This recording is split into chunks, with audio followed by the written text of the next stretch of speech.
Kiski. So, 30th, welcome. I'm Chris, chair of the commission or the board committee, I guess, call it. Go ahead, open this up. Let's start with introduction, starting at the table. Steve Barnes, representing Ybor CAC Museum Society, and past chair. Armand Brody, new member. Welcome. Chris Wojtovich, member at large, local historic district. David Bailey, representing Historic Ybor Neighborhood Civic Association.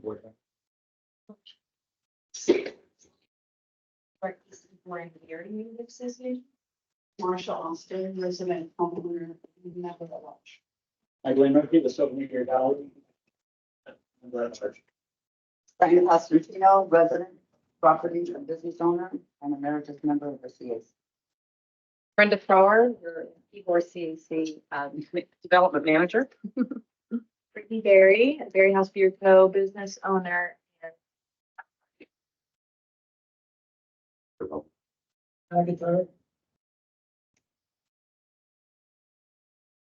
Also about our city.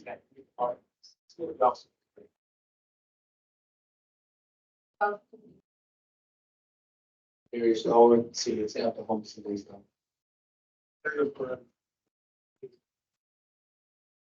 Corporal Ray, on night and for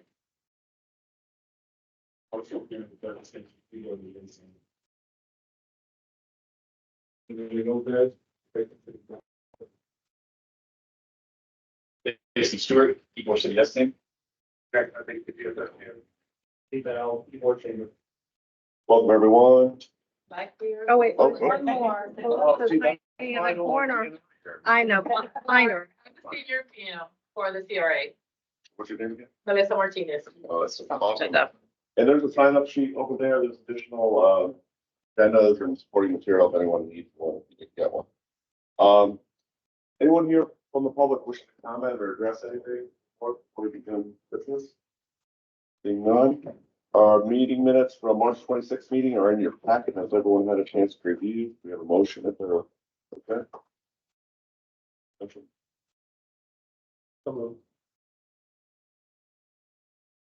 Second, okay. Any discussion on the minutes? I have a quick question regarding the flood study. Since I missed the last meeting, how do I access that? We will post it. It's a very, very large study. We did have a presentation, so that was included, but I should post it. That'll be the easiest. I'll make a note of that. Thank you.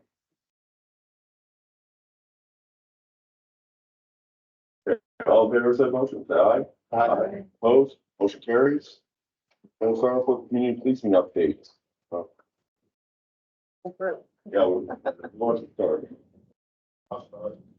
Of the office everything. Even the shield. About our crime rate has been going down. I can't give you a back percentage, but it's actually we have.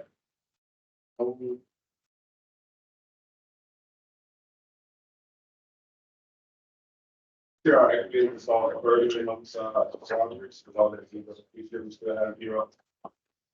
Actually, we have one battery, one simple battery, but this year we have one, so this pretty much it. Also, we have overtime for Ybor now, like 25 extra spots for overtime for Ybor just to minimize the crime, which I think give us an officer that's there to do more proactivity in the outskirts.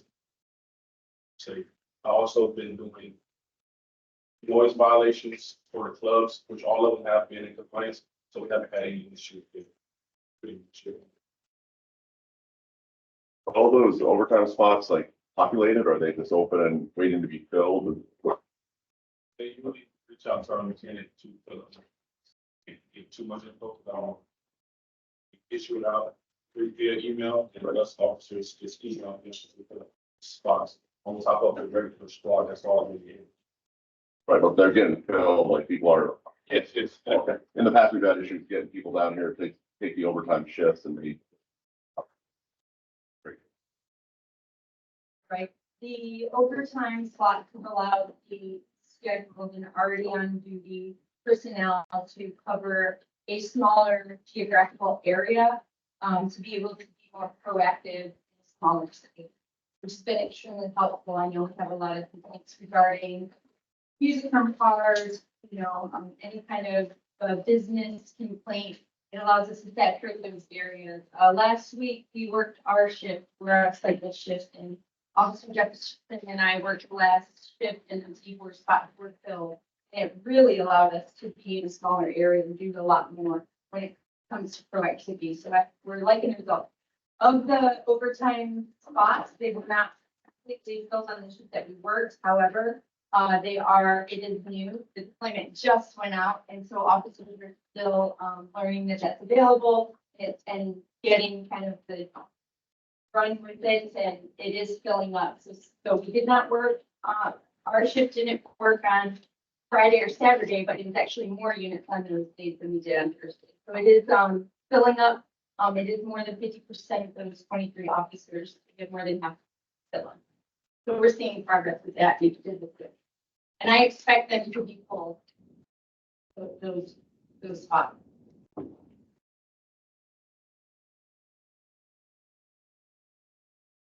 No questions? Steve? Then you want to provide a update on homeless? Oh, yeah.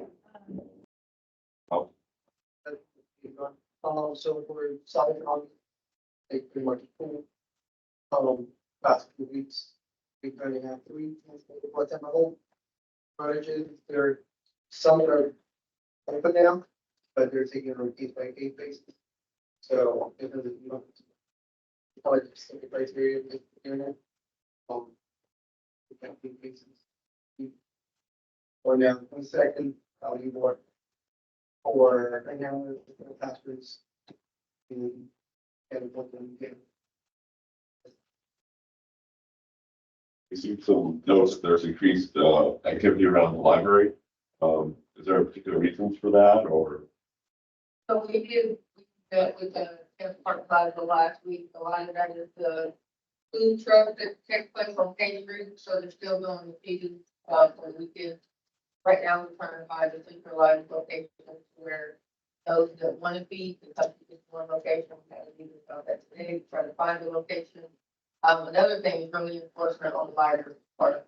So while they're open, if they call us and they want us to trespass after they, of course, we will. Most of the time, they do after hours when they're closed.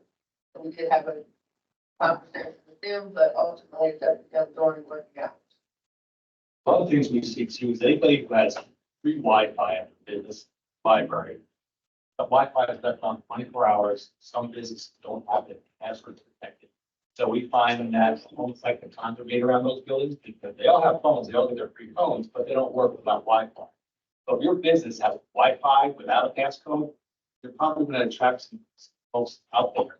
I know for a while, James Joyce was so guilty of it. I told him so many times. That's why a lot of people just hang out in the park there too. So they have access to free Wi-Fi. That's like one of the biggest draws. That if you have an open plug where they can plug stuff in outside your building, that's a draw. A lot of that stuff out. If you have an open spigot out there where they can get water, I'll leave it on so they can turn it on. Just look the outside or do leaving stuff out there for them to access. Like, right. Yeah, I'm sure y'all have seen the article in the paper. I know when we had our board meeting at the East Board Gary, a lot of the Gary residents were complaining about the homeless there. And Gwen Henderson was our guest, and she got offended that some of the members were referring to it as tent cities. She felt that was very degrading. And so they now refer to it as Tampa Hope. But supposedly there, with the new air conditioning unit, there's still 99 vacancies. Are you talking about the vacancies At Tampa Hope. So we just got an update today for the there's only 3 vacancies. And like Officer Fred was saying so what they're trying to do is transition. So coming as a client for Tampa Hope, she'll be assigned a tent depending on medical issues, if you have finances, those types of things. So it's case by case. But typically you'll come in, you'll occupy a tent first, and then you'll transition. Go from tent, you'll transition to a cottage, and then the goal is permanent housing. So as of right now, the stats that they gave us, three, they, I can't account for the actual numbers, that's just what they're giving us.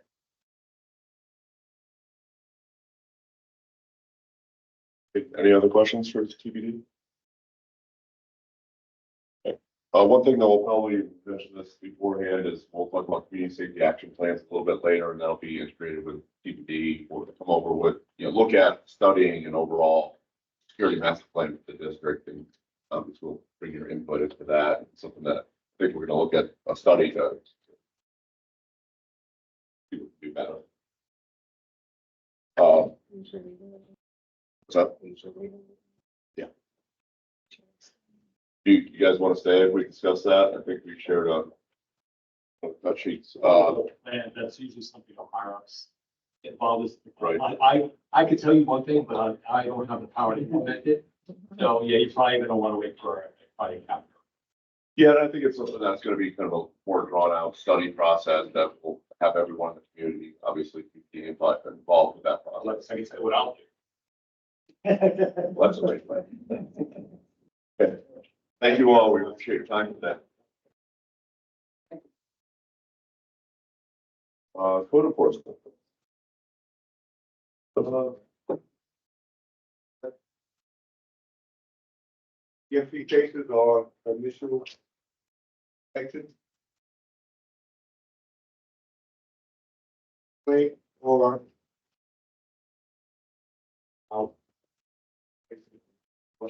Majority of the case here, initiated by myself, included in the packet. Also is, report from the Ybor City Packers, right? Findings that have their cases have been initiated for the majority of the properties. Some of them will still be in review. It's there, I was saying. It's in a code that has to be reviewed before it's initiated, but the majority have been issued. There's one of these cases that's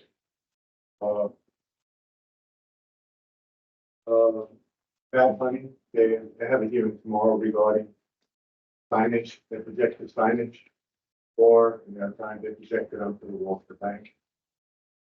They have a hearing scheduled tomorrow at 1 p.m. The Hannah Building.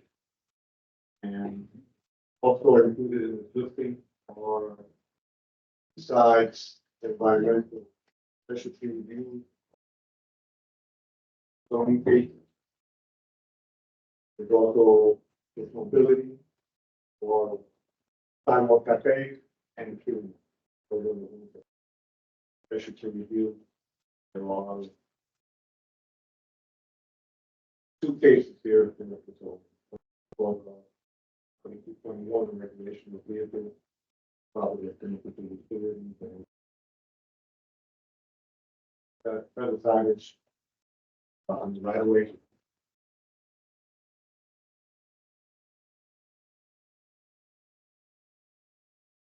Yeah, Renee, I tried to call you this morning. I don't know if you blocked the number. But I ended up calling Mike and then Keith. I had to talk with Keith this morning. We have 3 brand new people that are installing fences the opposite way. And they keep saying that they were that way when they bought it. We know they're not. There's one particular one removed the chain link fence and installed a brand new wooden fence, and the posts are facing the whole side of 25th Street. So I know of 3 addresses, and they asked me to ride around and help them out. So when you're riding around, if you see new fences installed with all the posts facing outside, please. I mean, as hard as we work, we don't want to get another UV Sulphur Springs or University area where they just don't even care. He said it's citywide, it's code that they should know.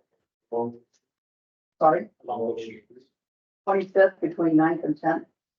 Then there's another one, I think 2318 9th. There's like 3 brand new ones with new fences and all the posts are facing out. I can't believe it. There was one recently that I had to change the. Or just when you're riding around, that's our new latest issue. And I'm gonna even ride through Gary too. But I mean, we've worked so hard, especially being a historic district, much less citywide, we don't want them to start. You know, they see one precedent and they'll go, well, he did it, and the next one did it, and there's like 3 on 9th Avenue. So just to keep, that's our new latest district right now. Thank you. And then one last thing, if y'all could cut this off like a week earlier, so that I have time for Brenda to forward it and review it, like I just got there. So I'm here to talk to you and I have no clue to, but these task reports are very good too, so thank you for that. Yeah. Quick question, Renee, on the task report, and I know that they're only out certain nights of the month, I think it's probably like 2 nights. Well, currently they're doing every weekend. Okay. So when we, in the neighborhood of South Ybor on certain nights, not all the time, but some nights we still seem like no, a lot of times. There we like take a video, take a photo, what do we do the picture? The problem, I think that, we 23 notices. All those, and I paid that. Between going, Florida, the other ones who greater than this one, right? And, so you should, pay it. But mostly those on. Hypothetically, speaking, in 2 weeks, if we know, if there's still in a parking lot attendant there, I'm assuming they're not gonna comply. You know, because if you take a photo, like with them saying that We come across that, if it's creates a completion, then we have to submit it to the. But it's a going, the story. Fortunately, the notice of that, but it's always then up an issue. I thought the parking lot attendant was like, I forget what they expression, like kind of curable or something like that. Curable, curable. Okay. Thank you. Yeah, but I do like the information, the additional information that you provided. I thought it was very helpful to get, see what's happening with each address case and what the issue is, as well as the summary reports of your investigation. So I think that's moving in a good direction. Okay. Okay, Mr. Stewart. Some of the most notable highlights I'd like to cover for March. March was a really good month statistically. A lot of reduction in a lot of the things that we were seeing. Bills and stickers went up a little bit. The biggest, I guess, notable cleaning highlights would be biohazard removal down, which it was going for. Graffiti movement down, and we were seeing lots less of it on city infrastructures and stuff like that. It won't be that way for April, but we do basically an incident report for when we see graffiti in the city. Anywhere we see it, we do an incident report. It timestamps it when the ambassador sees it because we see the district every day. It doesn't mean that's when the graffiti happened, but it closes the window of timeline that we send to TPD. TPD is able to review footage and areas with camera footage. And to my knowledge, they have 40 people already that they've detained based on some of these kind of things. So it's working out well as far as that system with TPD. Officer wheelchair, officer free day. Safety highlight wise, in March, the homeless count did go down significantly. This count is done on a daily basis by one single ambassador covering the district. And that's calculated for the month. So the number went down. It's a good statistic. That's just inside, like I said, off one ambassador. The safety escorts went down. Pros and cons to this, obviously we love to do them. It's not an issue. However, it just means people in the district are requesting less and less safety escorts to their vehicles, to their businesses. So statistically speaking, it's a sign of safety, will just less people in the district. But with our hospitality assist maintaining where they're at, I feel like people are feeling safe for requesting this.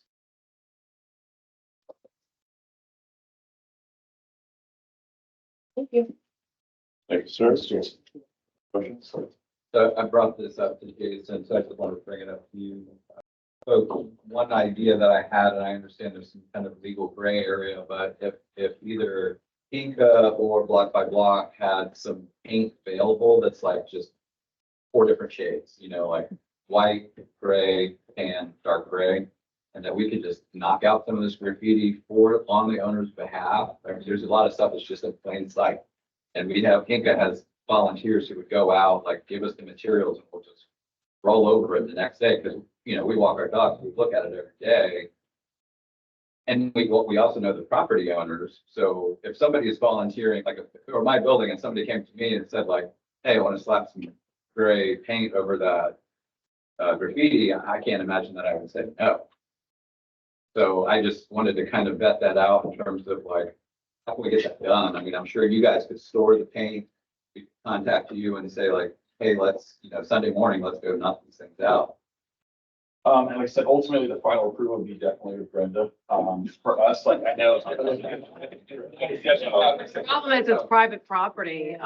We have grant programs for our facade, we have all that, but you're talking about kind of a maintenance program that. It's pretty much And it- feeding, really. Yeah, but Ybor is such a small place, like all of the examples that I'm thinking of, I know the people at Timmons, I know Daryl Shaw, I know the engineering company next to me, like, I know all these people. It's not like I can't pick up the phone and say like, hey, friend, let me help you fix this for you, because they're gonna get, code enforcement is gonna cite them. Like Murphy says, it's the one crime that punishes the victim. So I wish we had a better solution to kind of just block this out, because otherwise that's advertising for the person doing the tagging. I know, and no one asked about tagging today from the police. They have been I think they've arrested 2 people, Yeah. right? You'd mentioned that. Between Jason- So we have it right behind the old building there. It just shows up overnight. I'll have to get back to you on that. I don't know what our role would be in that. Now, if the neighborhood group wanted to do that and work it out with the property owner, that's perfectly fine. But what does the government ask on this? You see, like. Government ask would just be a very nominal budget on, and if this board can't pull that off, then yeah. We may have to find other. Have something, recovery fund or something like that, a punitive fee fund that could be used as your. We don't have those kind of funds. You'll see in the budget, but we have, things, but let me give some thought to that, because it may not be the CRA, maybe it's And- Parks and Department. that has maybe- to- Yeah, Maybe as a pilot project, Pinco could go to Home Depot. I know, I was thinking that, They like, Give us 4 different colors gratis, and this, we'll show you what we're gonna go use. I mean, I think YCDC could probably also donate some money for paint, and if we could store it at this place and then get volunteers from Pinco or YCDC or whatever wants to show up. The longer those tags stay there, just like I said, it's just advertising for that. Or to, I mean, pros and cons, yes and no, it depends on if their network is talking. All 3 of the ones I have in mind, they look at it, go, all 3 of these people are here. So I mean, I'm not saying I want to say it by any means, but like there's a timeline on this too, but I'm like, it's a proactive approach too, but I want them gone. And you add on, the gray on sometimes on the storefronts and everything, you want it to look good, but in the broken windows philosophy, there's probably like 6 to 10 that I see on the reg on a daily basis that are very, very, like, very, very big. And the more we just allow those to be there, the more they're just coming up. If I'm out there doing tagging and literally the next morning it's been painted over, I'm not, it's not very entertaining to do. No one's seeing it. and it, but also creates new canvas for us. So like, but talking with Sergeant Williams though, like, they do have a super proactive approach on what they're doing, not to remove it, but on what they're doing to actually have to find people. So like, I love this conversation too, about getting it all on as well. But just tactically what they're doing. Yeah, no, to dovetail on that, I've been subpoenaed to go to a hearing for the guy who has 15 counts of criminal mischief. You guys make. Just one thing, David, the people that you mentioned are very corporations, very responsible. So I think even just an email without you even having to physically do it. Daryl Shaw is always responding to my emails like 24 hours a day. Sure. And Fran Williams with him. Yeah, they I mean, have. those be an email from Pinka, doesn't mean it's all gonna. Yeah. And some of this is just private homeowners, Well, that's- some grandmas that don't. But those you can help, but I would think the big corporations, the association would just do.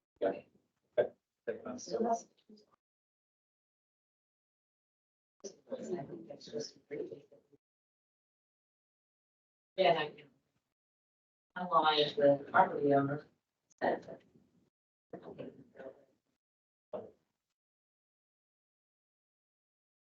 Thank you. And Melissa repeated the presentation. So this is the first time that I'm here, with you guys, sorry that it took me this long. I've been going around to all different districts. My team, been working for CRA for about 1.5 years, and my team is pretty much being built. We do project management on all our 8-9 districts for the CRA. So we have about 40 projects going on. You should have on your packet something that looks like this. I got to try to sit down the list and bring you an update. just to let you know about our restructuring, so I'm in charge of the project teams. I have a project coordinator, I have a urban planner, and then, in the process of hiring also an arts project coordinator that's gonna be working with Robert Knight and CRA on CRA art project. And, I have one open position for another project coordinator to be able to kind of divide the work between all the different districts.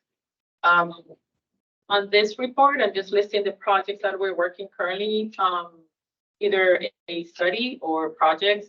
The Seventh Avenue breaking. Right now, we had to kind of pause back and get drawings done for that project to be able to get a final quote from the subcontractor, be able to then issue the purchase order and then move the project forward.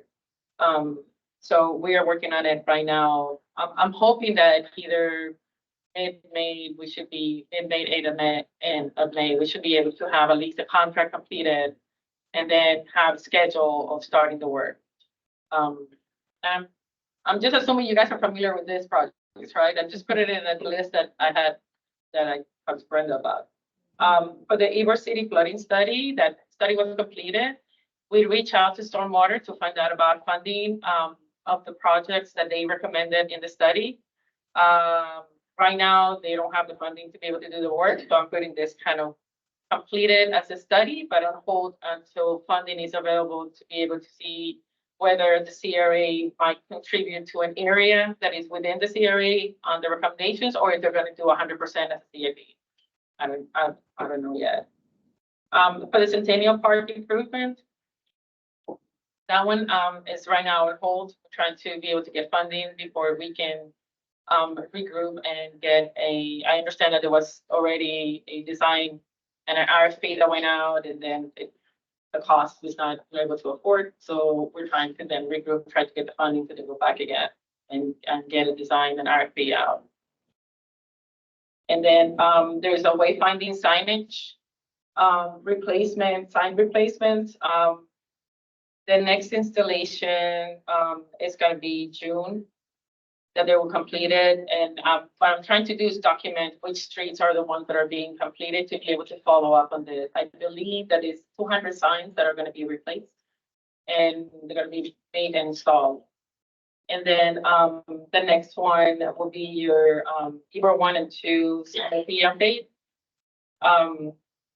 Brenda's going to be talking to you guys about the budget, so that's what I'm waiting for, to get funding to be able to start moving forward, to get a consultant and start working on the update. And one that is not in the list is going to be on your next list as an update is Parks Department had gone last year in front of the CRA board and requested funding for ADA, either equipment or ADA fixing on some of the parks that are within each district. And I'm going to put the information of what the funding is that is for this district, and the parks will be for Centennial and East Ybor Park. You have any questions? Yes. On the signage line item, this is the important one for this neighborhood because we have basically like no signage in South Ybor for a long time. That's like you can't read it. It's basically gone. So I guess first question is, I assume they're remaking the signs in the same way, which is like vinyl cut signs, which apparently fail every 7 to 10 years. So I'm just wondering if there's new technology like laser cutting or something that's a more durable material so that we don't have to keep, every 7 to 10 years we have to keep signs. As far as I know, this is like early for me. I didn't know that this existed until maybe 3 weeks ago that I got an invoice for the sample sign. Okay. And then I had to dive myself because I think Corinne was driving this one. As far as I know, they're using the specs that it was already approved. And I don't know if they use the same method. I would have to find out for you. The signs are metal, but then they apply this vinyl to it, which fades and falls apart every 7 to 10 years. That seems like a huge waste of money, rather than just using some laser cut plastic. Which is obviously more expensive than vinyl, but at least you don't have to do it every 7 years. Well, the signs were approved by the barrio.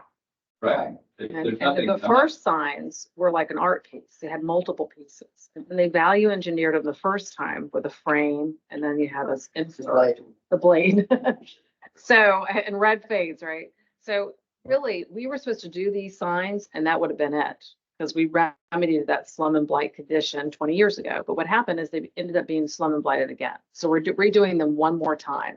And then after this, the city's got to take over because the CRA is going to be, expired.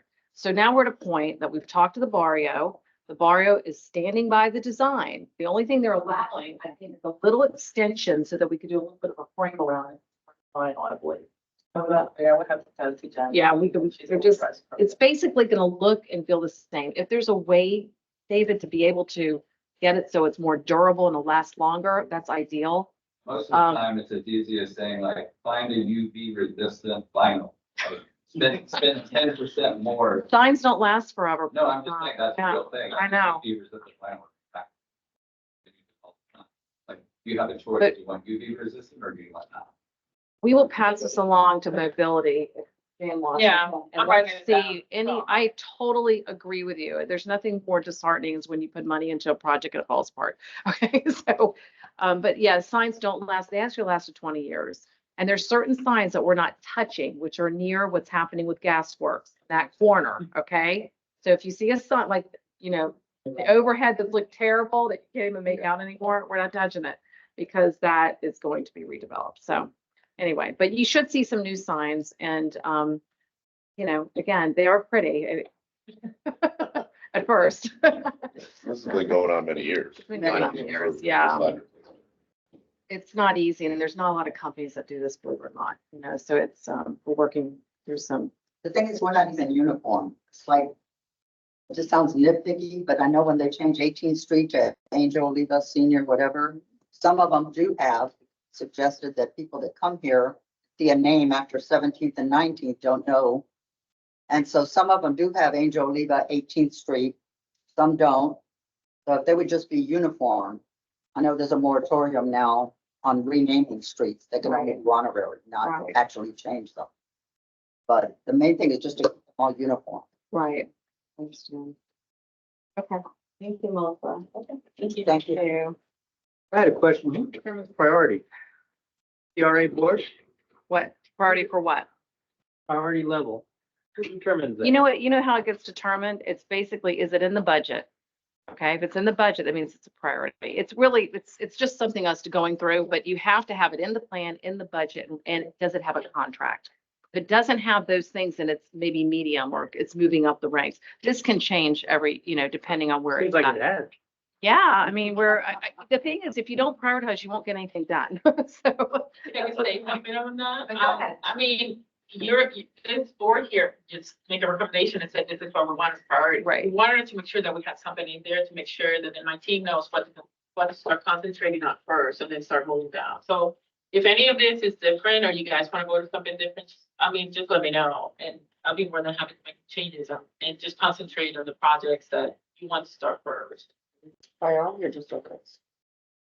Well, it gives priority You do level. have to a it. priority level and And it just seems like, for You- example, like the park, Centennial Park, it was up at the front burner, now it's put way back in the back. So I'm just thinking, okay, Well, the reason that it's put on the back is because there's no funding right now. they don't have funding. So until you vote for funding and allocate funding to be able to then go out and do it, it's not really, there's nothing that we can do on the project side. And why are potential risks identified in the bricking project? It's yellow and there's risks identified. The reason was because we were supposed to start this month on actually installation. And then unfortunately, there was a hiccup with mobility, lost like 5 people between the last 2 weeks. So now we're back again, trying to figure out people that were making decisions to say, we're gonna go ahead and put this as a work order under one of our contracts. And then now we're back to saying, oh, we need to get, we got misinformation from our own department, city department. So that's the reason why that it went, for me, is a risk, because I need to move this forward. It was supposed to already be started, and then now we're kind of, so it's kind of like a red flag for my team to be able to make sure to keep pushing it forward, even though we're gonna start behind on the schedule that we had originally intended to do.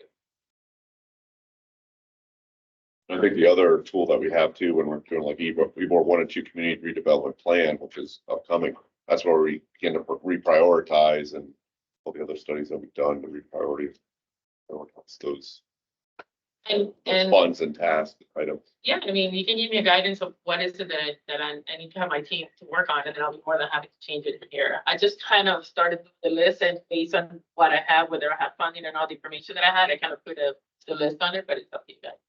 Quick question regarding the Centennial Park scope. I thought we funded that and then Mill basically gave us a number. We went down the road with it. They said, just kidding, it's actually more than that. And then we said, never mind. We funded that design study, didn't we? We never put it into a line item. And so it would have come out of district improvements. There was discussion to have $225,000 put towards the design. It ended up being more than double. And then we, you know, if y'all know, a better project would be to do a design build. Because you can do the design, it can sit there, and then it never gets built. And then you have a disconnect between the designer and who's contracting it. So we're going out for design build. Design, bid, build. Design. Design, bid, build. This, It's not a design build. Design, build, which means Okay, we have yeah. control of the design until Yes. when it comes permitting, ready for permitting, and Right. we'll have the control to be able to design the park as one. Go ahead. If right. we have a design, the design bid, design build, then the design, once we finish, the design of the project, if there's changes, then it's gonna be on us to pay for changes. The Right. design bid build, it's designed as they're building it. Right, right. They give us more opportunities to make changes to it. So just to make sure I understand, there's nothing for the committee to do to reallocate the funds to do the design bid build. We need to talk about that today. Oh, yes. These parties are gonna change, hopefully. Yeah, we need to talk about that. You didn't have a question? I did have, about, I probably came in after the approval for the bricking of the street. And so is that approved and gonna happen? Yes, And then, yes. And phase 1 is between 15th and 17th. So that's where they're gonna start, on that project. If you that's see, real big plus, I think that should be high priority. It actually is. I guess that could be something adjusted here. That project is funded. We have enough Okay. money to do it. We actually have more than enough money to do it, which makes it even better. And it is high priority, or high profile priority. Well, But she if you said, see the budget, if there's dollars allocated to it, that means it's already approved. it's already approved. Yeah. Yeah. Okay, that's Yeah. great The information. other some that are blank because there's nothing has been approved for that. So let's say one block, let's say 1,700 block, how long would that be closed? A couple of weeks. Wow. It's gonna take them a couple of weeks to go ahead and come in. We're gonna close one block at a time to avoid any kind A of. couple of weeks to brick it, done? mhm. I So- highly doubt that. Yeah, talk about 8th Avenue. Highly doubt that it's gonna take a couple of weeks. No, you guys, there's testimony. Do you want to mention? Because there was 8th Avenue that was just done. Avenue right there, you know, 13. I mean, it was like a week and a half as well. And they actually found bricks underneath unexpectedly into the pavement. They took time. I mean, it's a lot of manual labor. They had to like pull them apart, sort of, but then once they started laying them, it was like days and done. Yeah. You want to Yeah. know? Well, I'm just saying, I just think that's gonna be a big improvement. Really. I mean, the plan is to really start in the middle and work our way out as we get more money. Yeah. But you know, the 15th to 18th are the main. 15th to 17th, so right in Right. that quarter, and then we'll start, as we get money. It looks like it's gonna be around $600,000 a block. A block. Okay, somewhere, and that's if we have to source brick, which we Yeah. will have to source brick at some time. Right now, we have enough authentic brick to do the corridor between 15th and 17th, but we want to do all 14 blocks.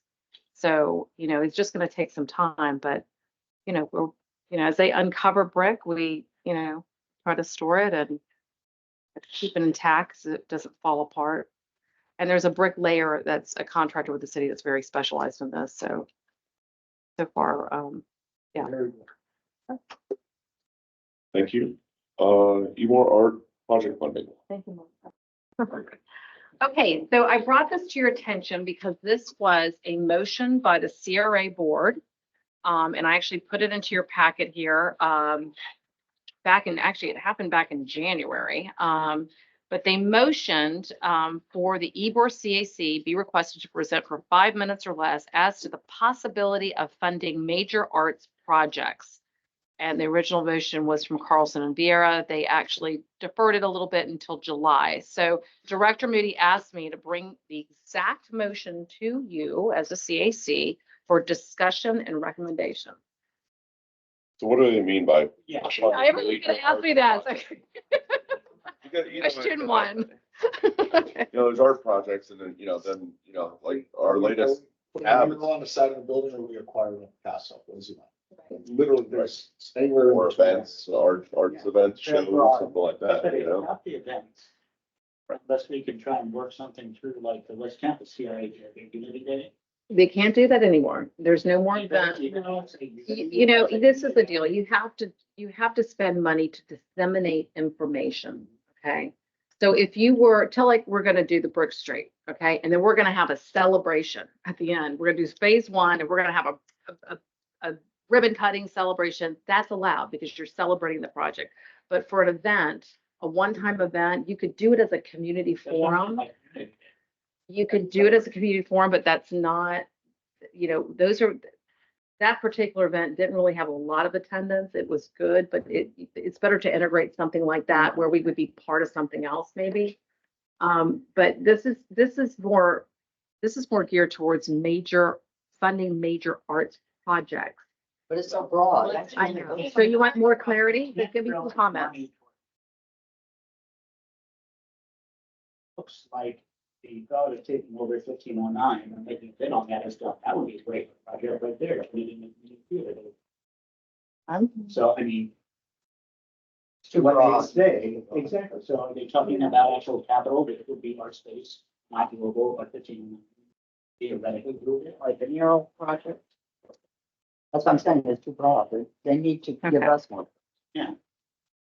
So with murals, didn't they do an inventory of what walls would be permissible? So I would say that our response should be something along the line of, we're interested in this. This is interesting. Yeah. Give us some direction. We don't have a string to grasp here to. There's no.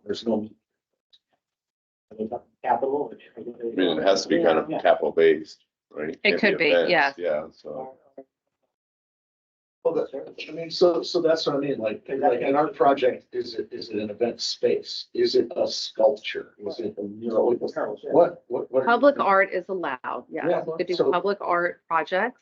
You could do mural projects. My point is, if we're gonna allocate dollars, allocation for a mural plot project is way different than a public event space. Or even a major sculpture. So we're not asking for the world here, but like, help us, give us a little kind of. Okay, thank you. The flip side is, well, then what we think. Why wait for them to tell us what they had to do? Why don't we tell them, this is what we think our community would like? Because they're asking. I heard Bill Carlson mention 50,000, but it wasn't specific about anything, it just threw out. I mean, that's mural funding for a certain extent. I mean, you could have murals, you could paint intersections. I mean, that's what they're doing in other places in the city, which can work here, but. And was there an inventory done of available walls? You did that? Years ago, Yeah. maybe Robin and I looked at something like that. I don't know. Didn't we have some challenges though with public art, like wall murals and VLC? Yeah, there is a process. Yeah. So, right. So for instance, the mural that was done on the YCDC office, the former YCDC office, that went through the barrio, that had a historical connection, then it tied into a sign, and that went through that process. Exactly, well, the mural location C. Under the bar and that Mhm. to up there. So Right. it's a. And so did Adamo. Those walls are not. That's like very much. Yeah. So They're limited one, I mean, I love the idea of murals. Rather than spray like a 110-year-old house or something. Make a suggestion. Yes. So I'm gonna make a suggestion that, you guys might just wanna recommend for the staff, for CRA staff, So to wait until we get our arts project coordinator, which should be in the next few weeks, and have them walk around the district and come back and report to you what recommendations he may have. And then you can go from there, build up like your own recommendations. I don't know if y'all heard that. Mention again, we're getting an art. Oh, so, we're getting a new arts project coordinator. We should be making an offer in the next few days. So I would recommend to have him like walk around the district, the Ybor district, and then come back and make recommendations to this board to say, hey, this is what I saw, this is what I would recommend, what do you think, I think, and then maybe start from there to, for you guys to make a recommendation to the CRA board. Well, unless you guys have already ideas about what we. Enough time between now and July when you Right. have that presentation. Right. I'm having to do the walk. And I think there's more. That'll be his first task. Fine job, yeah. Yeah, and in general, I think we're all in support of the arts here in the district, so, you know, we're. Can make Yeah, that because happen. that's a broad request, and I was looking at the list, I have a list that Robin Knight gave me, and there's only two things that she mentioned, to see if she maybe has something here for Ybor. And there's a private request for a Martin Maso building, community request. I'm not sure exactly what the request was, but. And the other one, the fountain, repairs to a fountain at 21st and 22nd. And I. No, we're not touching that. Oh, we're not touching that. Yeah. Okay, Well, it's outside the CRA. no ideas out there. Yes, that's This, another project. Oh, please. This is a problem that we've had for years. From the business owner side, these work because it's a walking community. And maybe it could be all approved by arts. And then it could be sponsored by, like this one's Big Storm. But maybe it could be sponsored by the business, but have artistically done right and have to be approved. Because these signs work for businesses, like you could even go as far as approving what they put on them. But yet have an artist design all these signs, make them all look like happy. We've been through this before, and I don't know if Jason knows this too, but we had asked code enforcement to actually ease up on the businesses. And as long as they weren't in the major transportation walkway for pedestrians, to just let the business do it. Other cities do it, and we were being so anal at one point that they were repossessing them, and the owners had to pay $25 to get their apron back. It's like, and so they spent a lot on that. So I don't know if you want to check with them and see if we could just chill on the aprons. I know we haven't, unless it's like somebody's tripping on it, just slide it aside. So we've asked code enforcement to spend more time in the district at night, and they're producing that report, and that's part of the report, but I don't think they remediated that. I don't think that, like, when I looked at this, I don't They think. pulled one of them, they pulled one of the sandwich boards off and they pounded at one Oh, of the did they? facilities. Yeah, Yeah, Lowry so, Park. for the Lowry Park, yeah, There so, was a time that they were. In this current report, I didn't see anything. Yeah. about it. Oh, did they? yeah, one of the written reports with this, the narratives, that they impounded one for a repeat offender, so. Yeah, they're technically not supposed to be in the right of way and they're legal, but I know everyone has a different opinion on them. It's kind of a hot topic, whether, It could be tied into the arts. yeah. Right, and like I was mentioning to Rich, it has to also have a Barrio Latino Commission guideline. Right. Okay, because I that's don't another think there's any. and I don't something think in there they're right now. working on the guidelines internally, to bring it soon. 10 years. I know. It's, Yeah.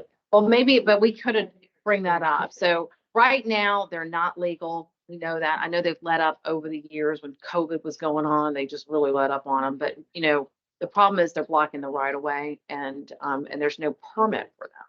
So, but yes, it's a great idea. Maybe we can explore it to wrap it into maybe an art program guideline. I think having a tour with the new director, yeah. Right. Like Yeah, they did those, didn't they do an art program with like trolleys? Oh, yeah. Well, yeah, that's the utility boxes. So we did that, right?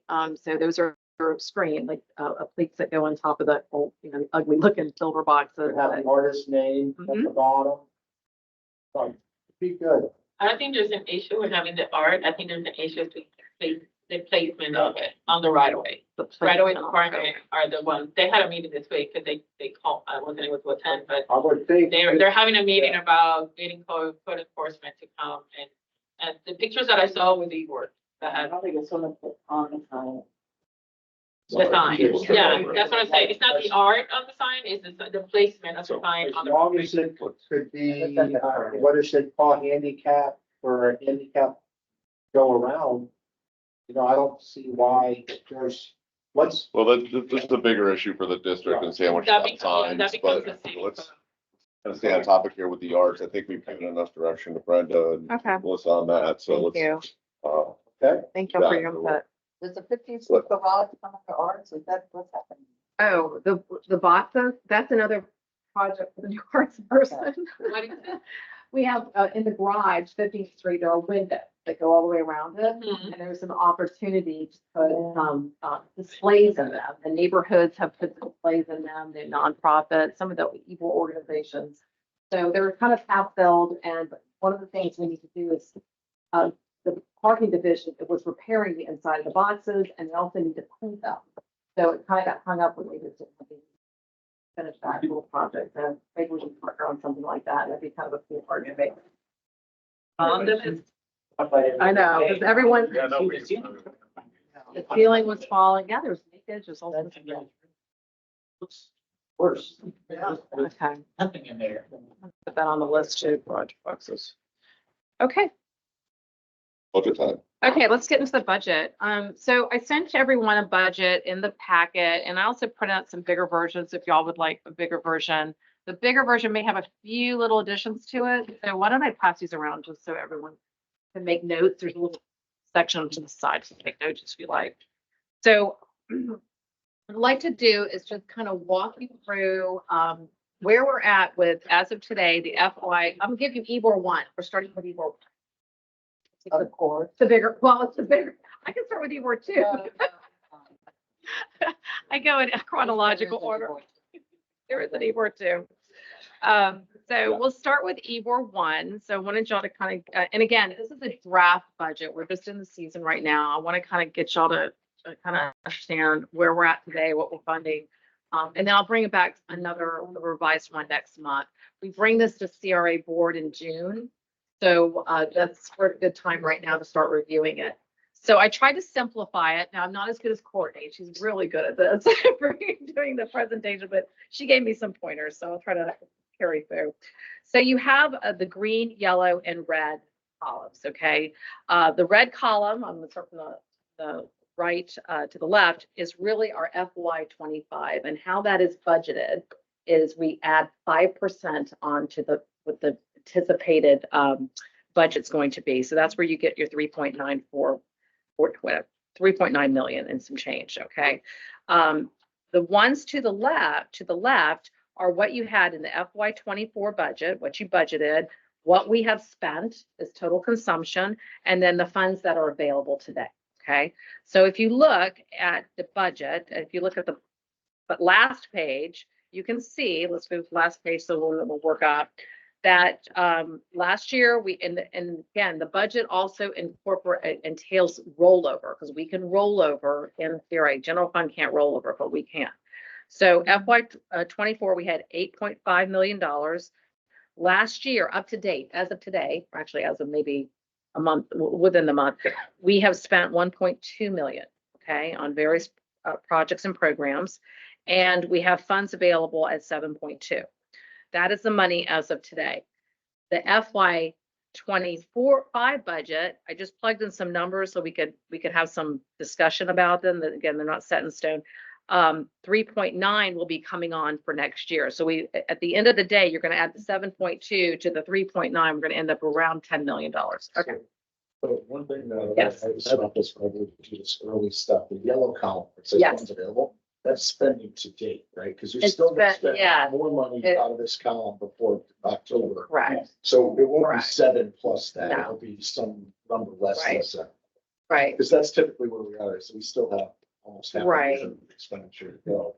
right, right. And there's certain things that are getting reprogrammed and, right. So today, at the end of the day, I really want input on the red column, okay? Because that's what's moving forward. Okay, so you see where your total revenues are. So we just kind of went over that. O&A, I don't have actual numbers on that yet, but I will tell you one thing. We're about 100,000 less than last year because we're not paying rent. So the office and closing and some of the expenses that went along with that are somewhere in the $80 to $1,000 range. I don't know, but I'll get you some better numbers on that. But that is going to be a little bit less. Okay, so we'll just kind of put that aside for now. So let's move into professional services. So the way the budget is organized, y'all remember we talked about the wheel and the different focus areas that we have community outreach, we have capital projects, we have this is how it's sort of organized as we move down. So we talk about professional services. So that is just a catch-all for anything that any entity that we want to contract with for a certain project. I put down there, we have $577,000 to date, okay? And I just started in italics is something that I knew that we were talking about that we need to do, which is the community redevelopment plan update. So I just kind of held that there. We're thinking of a community redevelopment plan update is ranging somewhere between 150 to 185. We have to do one for Ybor 1 and Ybor 2. So out of the 577, we would spend, I'm not putting any new money there because we have enough, but you can write in there, it'd be, let's just assume $150,000. Okay, we would budget for that. Okay. Anything else we want to do, if there's other consultants that we want to engage, or there's something that we're maybe going to talk about down the line here, we can take it out of that pot of money. So that's for professional services. Is there any questions about professional services? No? Yeah, no? Do we want to talk about topics while we're doing this? We can. Or wait till the end? We can. What would y'all like to do? You want to talk about it? Let's do it. Just a thought is with the affordable housing, 30% that were allocated, we need to ask CRA for things, right? So Let's get to that category because that's a category in itself. Yeah. separate category. Yeah, it's a separate category. Yeah. Yes, ma'am.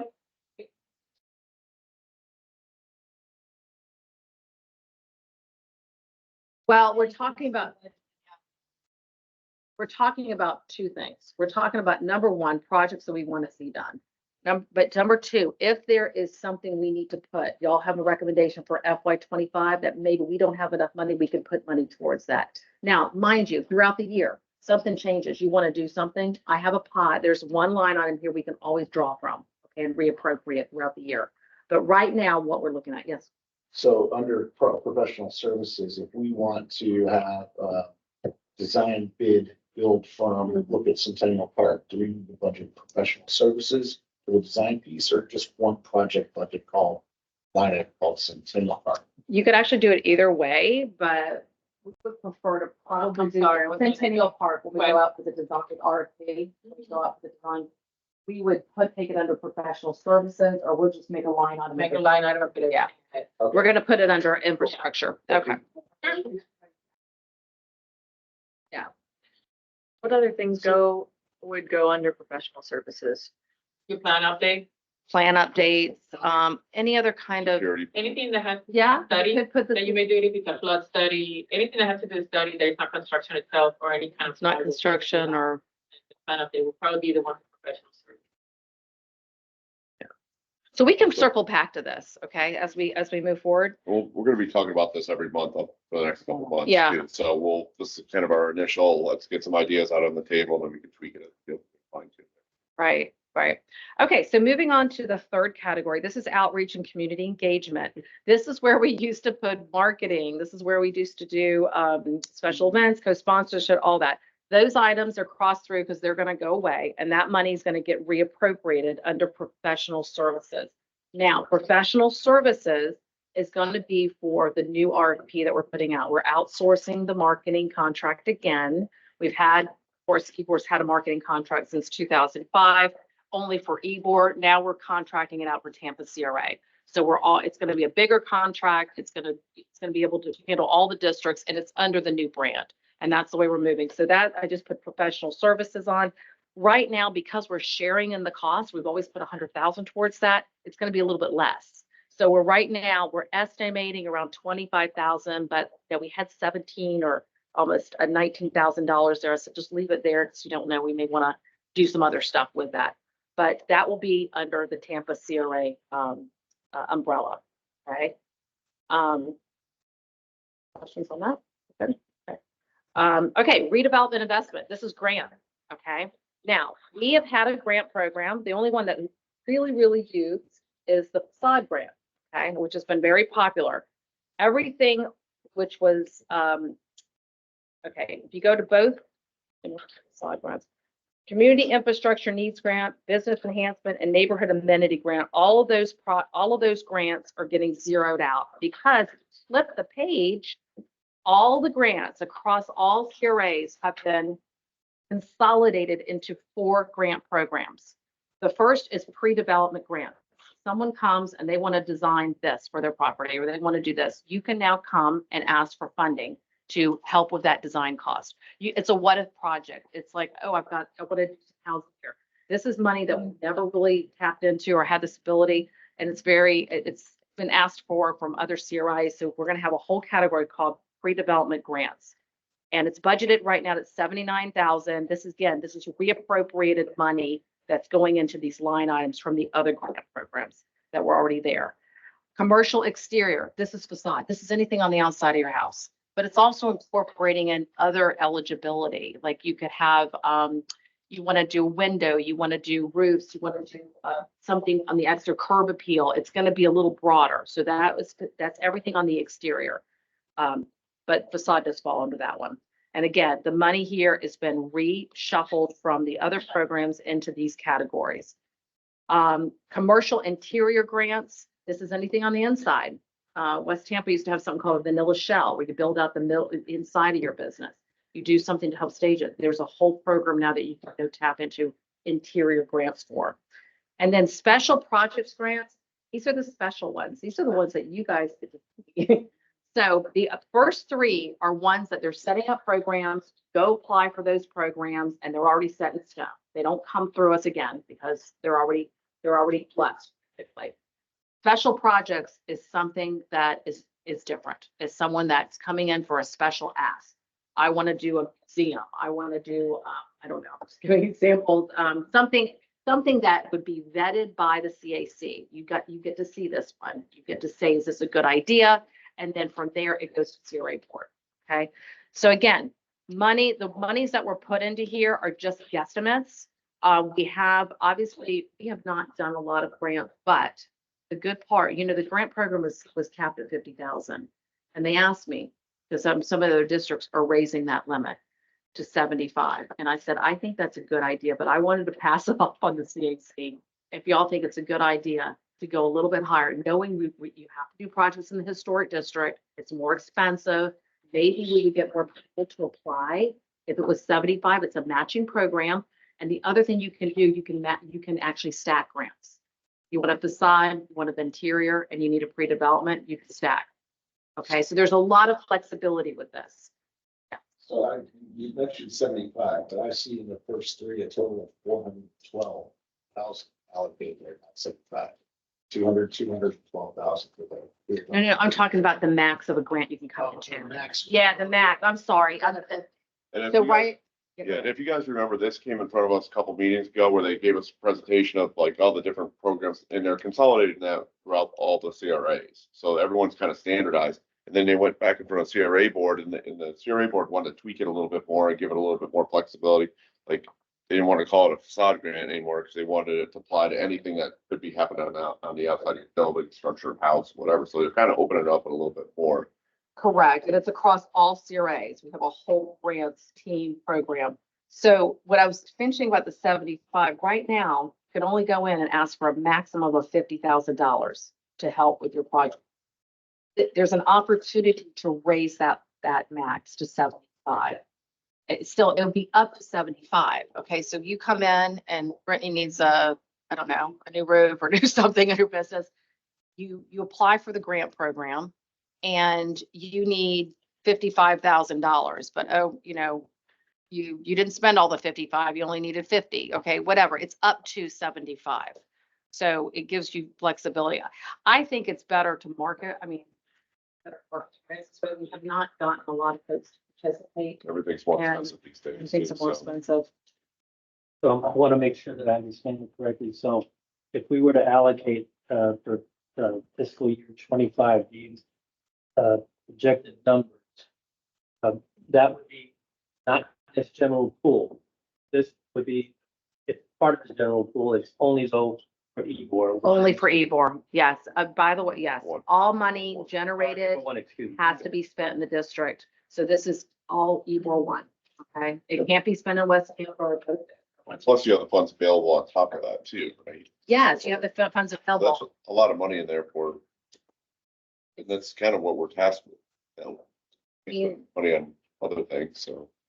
How much money is in? I only see 100,000. Are you on page 2? Okay, so look at the yellow. The yellow is going to tell you what's